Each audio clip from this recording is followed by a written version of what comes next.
Pada masa lalu, sebelum sawah-sawah membentang dan rumah-rumah berdiri rapat di atas tanah subur Sidoarjo, hamparan wilayah desa Tromposari masih berupa hutan lebat. Disinilah, di sudut yang kini dikenal sebagai Dusun Janganasem, hiduplah berbagai hewan liar, burung-burung yang berkicau nyaring dan pohon-pohon tua yang menjulang tinggi. Namun, di antara semua penghuni hutan itu ada satu makhluk yang paling dikagumi, yaitu seekor kijang putih. Kijang ini berbeda dari kijang-kijang lain. Bulunya bukan coklat seperti biasanya, melainkan putih bersih, bak kapas, seolah cahaya bulan tinggal di tubuhnya. Matanya lembut, kakinya ringan seperti bayangan, dan gerakannya selalu membuat siapapun yang melihatnya terpukau. Masyarakat di desa-desa sekitar sering membicarakan kijang ini. Ada yang bilang kijang itu jelmaan dari Dewi Hutan.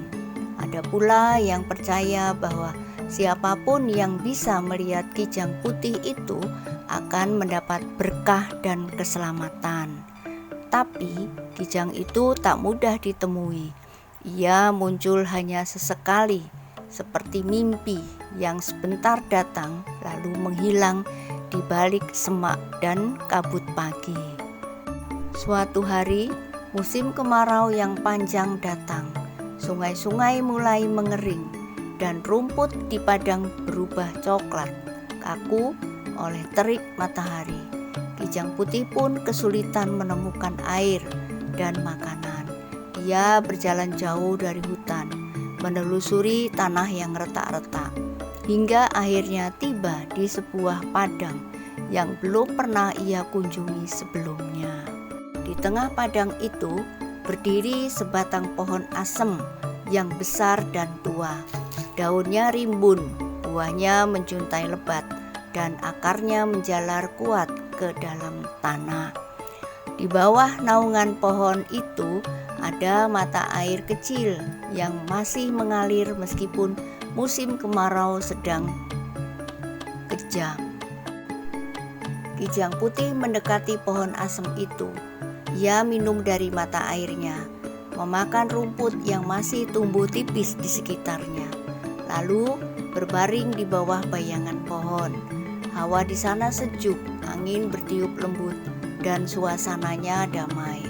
Tapi entah mengapa ada perasaan aneh yang perlahan merayap. Malam pun turun, bulan naik perlahan, memandikan padang dan pohon asem dengan cahaya peraknya. Kijang putih masih terbaring di bawah pohon itu. Tapi kali ini ia tak lagi bernafas. Ia diam, matanya terpejam damai. Tak ada luka di tubuhnya, tak ada suara erangan atau keluhan.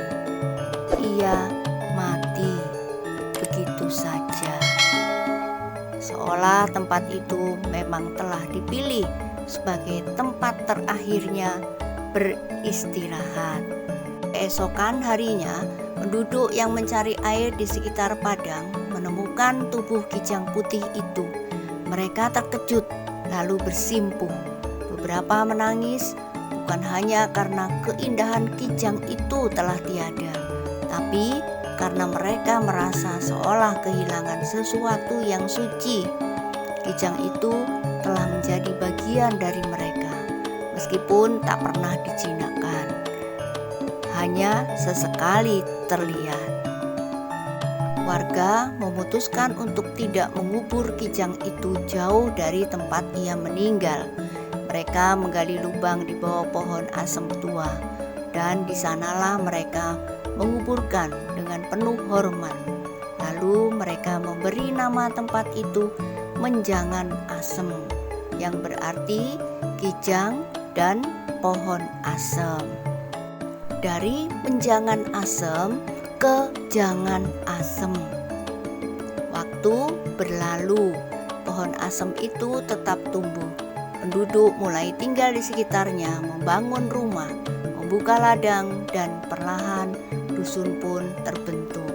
Namun, nama menjangan asem yang awalnya hanya disebut dengan penuh hormat, lama-lama mulai berubah seiring waktu dan lidah yang memendekkan.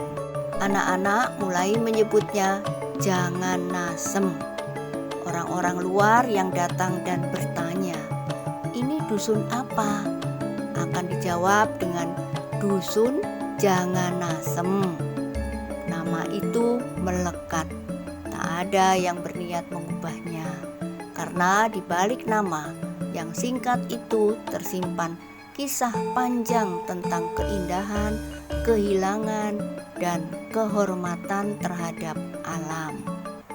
Hingga hari ini, warga dusun Jangan Asem masih mengenang legenda itu.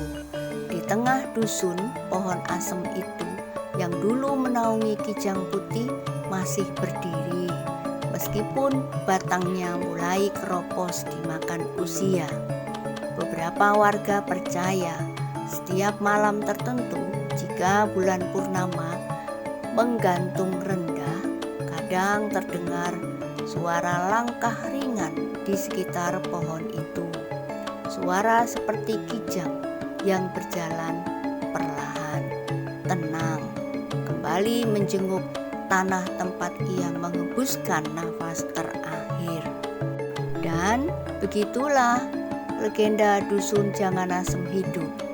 Bukan sekedar cerita, tetapi sebagai pengingat bahwa alam punya cara sendiri untuk dikenang, bahwa setiap nama tempat menyimpan jejak-jejak peristiwa yang tak bisa diulang. Terima kasih sudah menonton. Jangan lupa like, komen, dan subscribe. Sampai jumpa.